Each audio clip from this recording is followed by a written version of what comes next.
Olá, seus hereges, filhos de Lutero!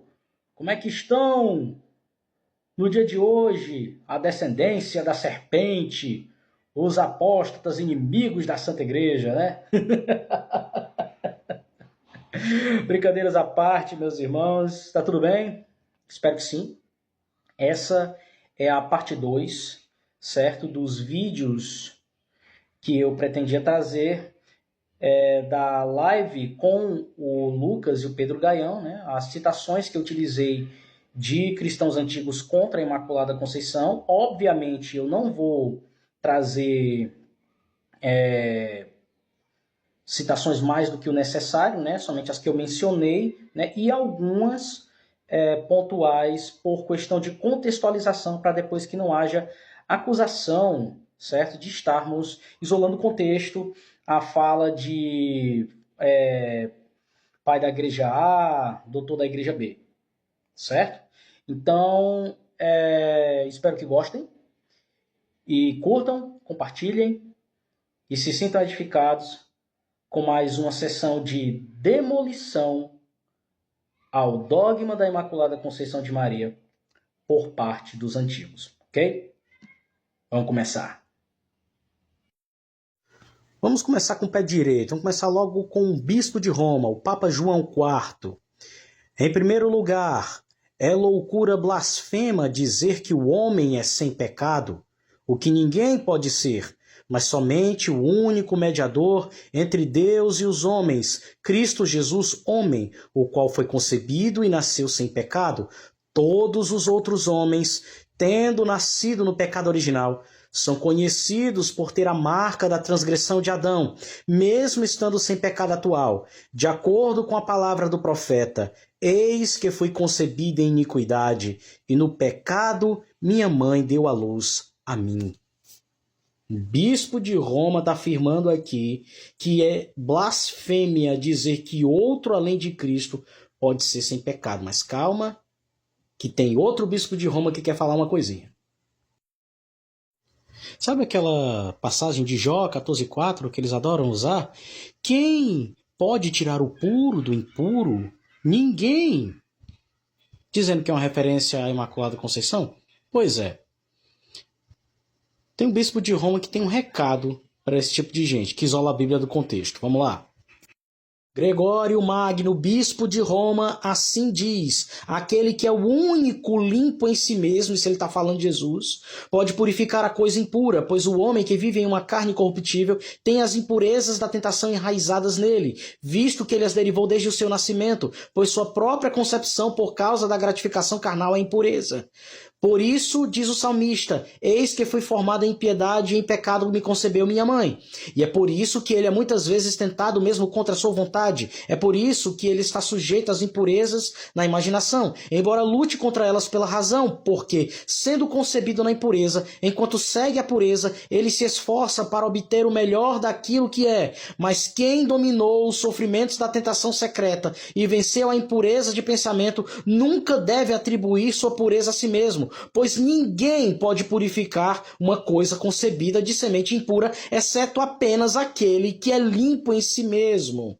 E ele continua: que aquele, então, que já atingiu em mente o lugar de pureza, olhe para o caminho de sua concepção, pelo qual ele veio, e daí se satisfaça que em seu próprio poder ele não tem pureza de vida, o começo de cuja existência foi feita em pureza. Mas o significado aqui pode ser que o abençoado Jó, em relação à encarnação do Redentor, olha o que é que ele vai dizer, ó, viu que apenas aquele homem no mundo não foi concebido de semente impura, que veio ao mundo do ventre da Virgem, que ele não teve nada derivado de concepção impura, pois ele não procedeu do homem e da mulher, mas do Espírito Santo e da Virgem Maria. Só ele, então, se provou verdadeiramente limpo em sua carne, que era incapaz de ser afetado pela gratificação da carne, visto que não foi pela gratificação da carne que ele veio para cá. Olha só as duas observações que eu compreendo aqui em Gregório Magno. A primeira é que ele afirma claramente que se Deus quiser, ele pode tirar o puro do impuro. E a segunda e mais importante, ele diz que ninguém no mundo é puro em si mesmo, exceto o Redentor. E quem é o Redentor? Jesus Cristo. Somente Cristo é puro. É mais um tapa na cara da Imaculada Conceição, vindo da boca de um bispo de Roma. E aqui eu vou trazer um bônus, certo? Porque a citação desse homem, que também é um bispo de Roma, ela coaduna com a fala do Papa Gregório Magno. Vamos ver quem é esse homem e o que ele diz.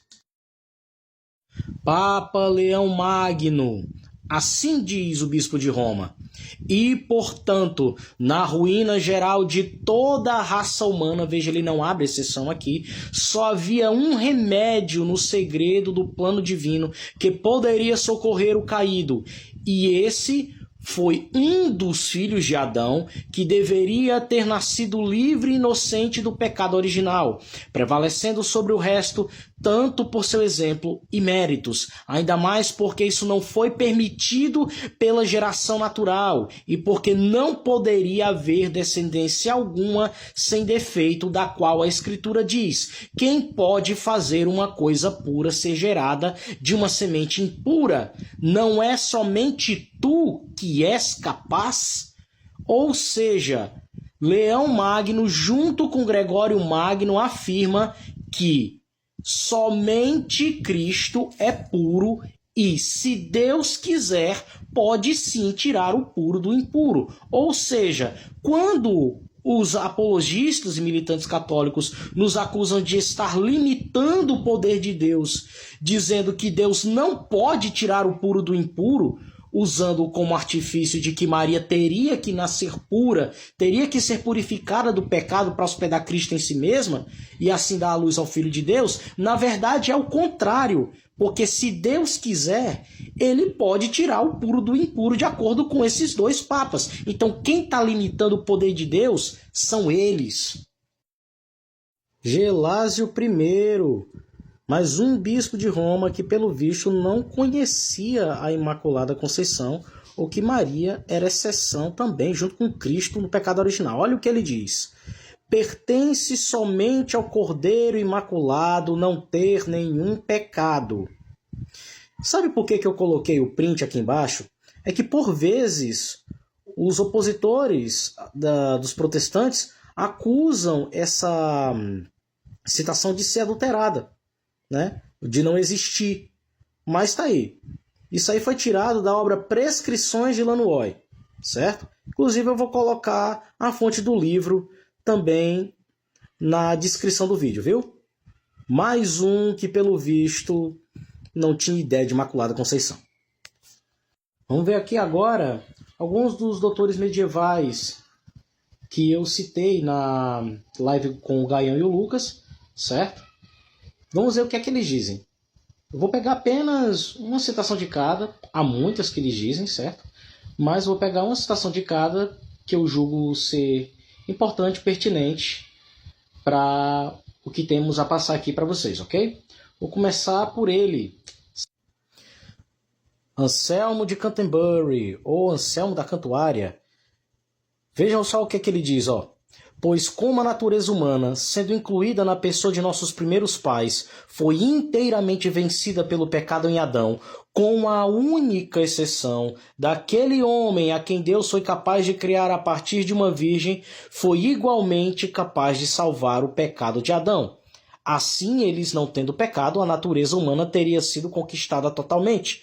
Portanto, permanece que o estado celestial não estava completo em seu número original, mas deve ser concluído entre os homens. Basicamente, o que ele está dizendo aqui é que a única exceção ao pecado de Adão é Jesus. Ele só não cita Jesus nominalmente, mas ele está dizendo que a única exceção do contágio de Adão, da queda de Adão, foi Jesus. Vamos para o próximo. Bernardo de Claraval, o maior mariano do século XII, que inclusive influenciou o pensamento de Santo Alberto Magno e São Tomás. Olha o que é que ele diz, ó. Como alguém pode exigir que essa concepção seja santa quando não era obra do Espírito Santo, sem mencionar que veio da concupiscência? A Santa Virgem, é claro, rejeita a glória que, evidentemente, glorifica o pecado. Ela não pode, de forma alguma, justificar uma novidade inventada apesar dos ensinamentos da Igreja. Uma novidade que é mãe da imprudência, a irmã da incredulidade. Eu quero me corrigir que na live eu havia falado mãe da perfídia, mas na verdade é mãe da imprudência. Peço escusas por isso. Porém, ele está dizendo que a Imaculada Conceição é uma novidade inventada. E isso aqui é o maior mariano do século XII. Não é possível que alguém que é considerado santo da Igreja Romana tenha cometido um equívoco desse. Onde é que está a tradição apostólica nessa hora? Vamos para o próximo. Alberto Magno, mestre de Tomás de Aquino, ele diz o seguinte, ó: dizemos que a abençoada Virgem não foi santificada antes da animação, e dizer o contrário é uma heresia condenada pelo Beato Bernardo aos cânones de Lyon e por todos os doutores de Paris. Veja só, o mestre de São Tomás está dizendo que a Imaculada Conceição é uma heresia. Agora vamos para o discípulo dele, Tomás de Aquino. O famoso doutor Angélico, discípulo de Santo Alberto Magno. Eu vou me limitar, certo, a utilizar somente a citação que eu usei na live com o Lucas e o Gaião. Porque apesar de terem várias outras onde ele comprova claramente a sua negação à Imaculada Conceição de Maria, essa ela é bem contundente, certo? Eu poderia usar várias outras que comprovam isso, inclusive há estudiosos católicos que atestam que ele negou a Imaculada Conceição até o dia da sua morte, certo? Mas eu vou me valer do comentário dele aos Gálatas, que foi o que eu citei, certo? Só por questão de comprovação de citação, certo? Há muitas outras citações de São Tomás, certo? Mas essa daqui é a que eu vou me utilizar no momento. E depois eu vou trazer os comentários de alguns estudiosos sobre essa questão, ok? Vamos lá. Olhem só que fala de Tomás.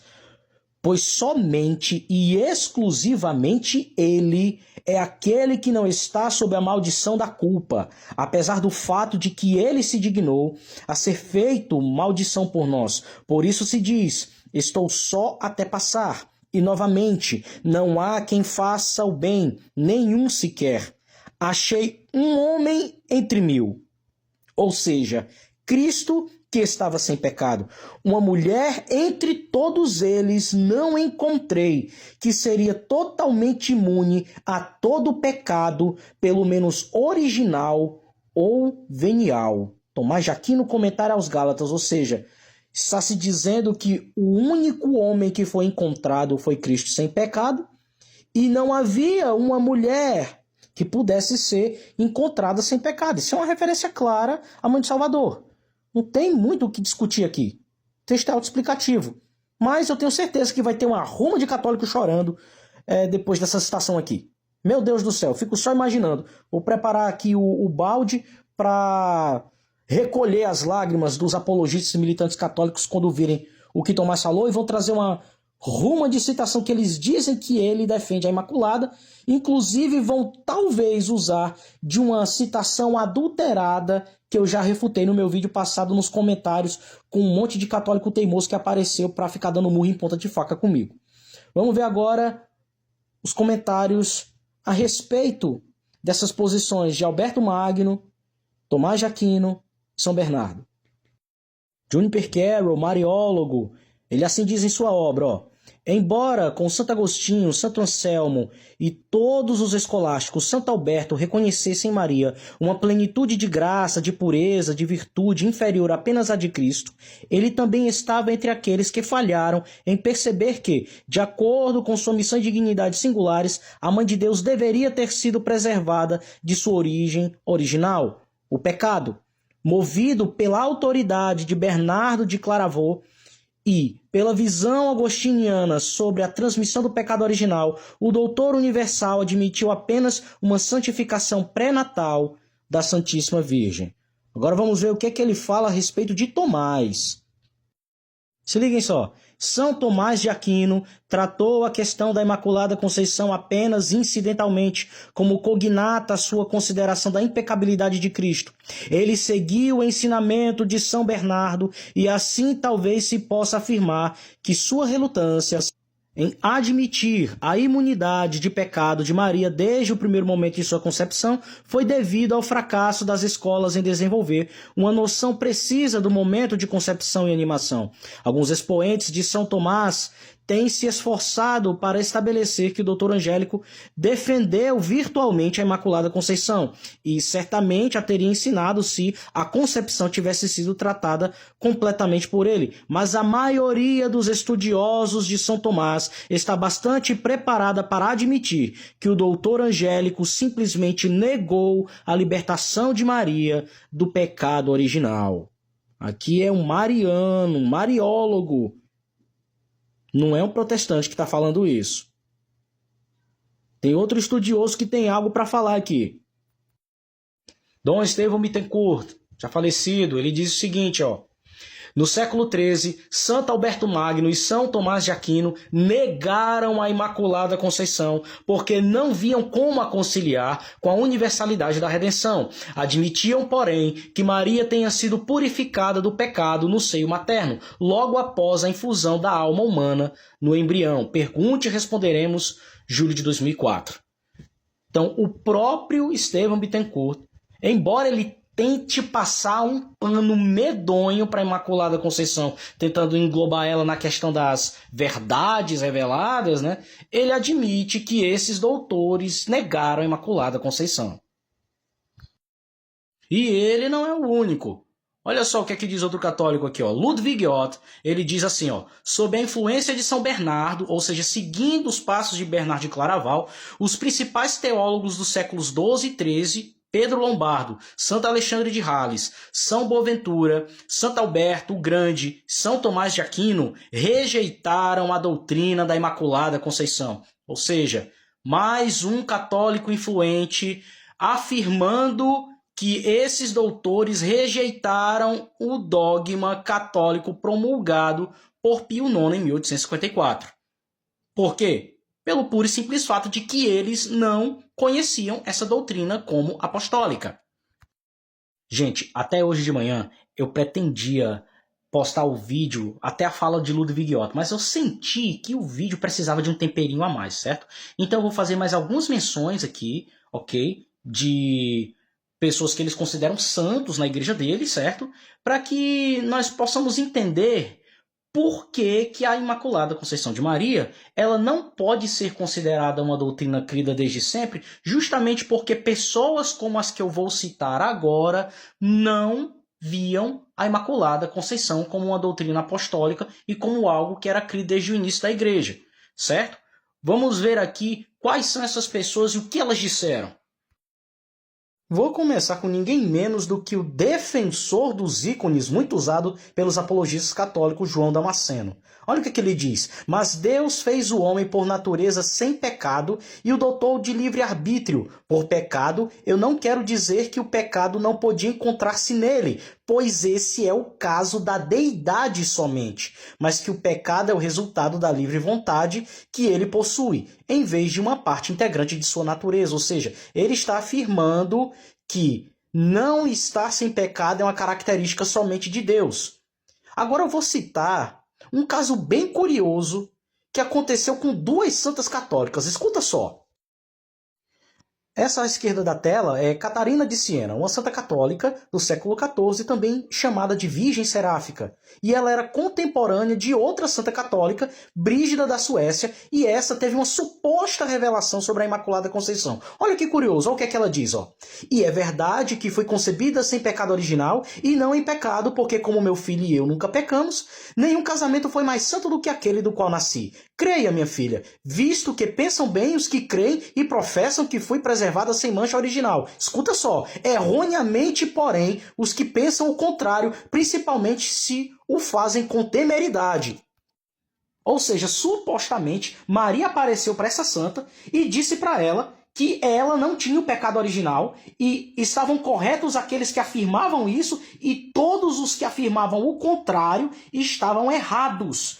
Basicamente, ela estava falando que Maria estava declarando que todos antes daquele momento, que afirmavam que ela tinha o pecado original, incluindo São Tomás de Aquino, estavam errados. Perceba o absurdo. Mas sabe o que é engraçado? É quando Catarina de Siena, ela tem uma revelação que afirma exatamente o contrário. E tem um detalhe, ela diz que é o próprio Deus falando com ela. Observem. Seguem agora as palavras da própria Catarina de Siena, que foi dito ter recebido de Deus. Portanto, dei minha palavra, meu filho unigênito, porque todo o material da geração humana foi corrompido pelo pecado do primeiro homem, Adão. Portanto, todos vocês, vasos feitos deste material, foram corrompidos e não descartados para a posse da vida eterna. Assim eu, com minha dignidade, me uni à baixeza de sua geração humana, a fim de restaurá-la à graça que vocês perderam pelo pecado, pois eu era incapaz de sofrer e ainda por causa de culpa, minha justiça divina exigia sofrimento, mas o homem não era suficiente para satisfazê-la, pois mesmo que tivesse satisfeito até certo ponto, só poderia ter satisfeito por si mesmo, e não por outras criaturas racionais, além das quais, nem por si mesmo, nem para outros, o homem poderia satisfazer, tendo seu pecado cometido contra mim, que sou o infinito bem. Desejando, no entanto, restaurar o homem que estava enfraquecido e não podia satisfazer pelo motivo acima, enviei minha palavra, meu próprio filho, vestido em sua própria natureza, o barro corrompido de Adão, a fim de que ele pudesse suportar o sofrimento naquela mesma natureza em que o homem havia ofendido, sofrendo em seu corpo até a morte opressiva da cruz. E assim ele satisfez a minha justiça e a minha misericórdia divina, pois a minha misericórdia quis compensar o pecado do homem e dispô-lo para o bem para o qual o criei. Ou seja, uma santa diz que Maria falou com ela e que ela não tinha o pecado original. Outra santa vem e diz que Deus falou com ela que ninguém é sem pecado. É o quê? Exatamente, pequeno gafanhoto. Então, basicamente, Maria, partindo do pressuposto que essa revelação poderia ter sido considerada autêntica, está chamando Deus de mentiroso, né? Mas tem um santo católico que fala justamente sobre essas supostas revelações que são altamente conflitantes entre si. Com a palavra Santo Antonino de Florença, dominicano. Olha o que ele diz sobre isso. Ó. Se é dito que alguns santos tiveram revelação desse tipo, como Santa Brígida, deve-se saber que outros santos ilustres por milagres, como Santa Catarina de Siena, tiveram a revelação do contrário. E visto que até mesmo verdadeiros profetas às vezes pensam que eles têm algumas coisas da revelação do Espírito Santo, que eles dizem de si mesmos, sem nenhum inconveniente em dizer que tais revelações não eram de Deus, mas eram humanas. Olha, ele está dizendo que aquilo que Brígida da Suécia falou era revelação humana, não de Deus. Em conclusão, olha o que ele diz. Quanto a este assunto, deve-se apegar a uma dessas opiniões, ou melhor, a primeira, de que a bem-aventurada Virgem foi concebida em pecado original, pois pelo que foi dito, como estar preparado para sustentar o contrário, se a Igreja determinar o contrário, e antes de tal determinação, não deve julgar nenhum herético ou ímpio ou perverso que sustente o outro, e deve abster-se de pegar este assunto perante o povo com a negação do contrário. Basicamente, ele está dizendo que o que Brígida da Suécia falou era coisa da cabeça dela. Entendeu? Então, isso aqui quem está falando é um dominicano. Aliás, a ordem dos dominicanos tinha por distintivo a negação da Imaculada Conceição. Tanto que Giovanni Mighi, na sua obra, ele vai dizer o seguinte sobre essa discrepância de, entre aspas, revelações. As concepções teológicas opostas receberam sanção sobrenatural, infelizmente discordantes, das visões de Santa Brígida, favoráveis aos franciscanos, e de Santa Catarina de Siena, fiel aos dominicanos. Só que tem um problema aqui, não tem como as duas estarem corretas. E uma disse que foi Deus que falou com ela. Então, ou Deus está mentindo, o que é impossível, porque Números 23:19 diz que Deus não é homem para mentir, nem filho do homem para se arrepender, ou Brígida da Suécia mentiu descaradamente dizendo que Maria falou com ela. E eu acho que é muito mais provável a segunda opção. Agora, esse daqui realmente é interessante. Esse rapaz aqui que está aparecendo na tela é ninguém menos que Juan de Torquemada. E ele é um cardeal espanhol, tio do famoso grande inquisidor Tomás de Torquemada. E ele tem uma opinião não muito favorável à Imaculada Conceição. Olha só o que esse camarada diz, ó. Esta virgem foi concebida com culpa e penalidade, e, portanto, sua concepção não deve ser celebrada. No entanto, ela foi santificada no útero, purificada do pecado original. Lembrando, entre parênteses aqui, isso não é Imaculada Conceição.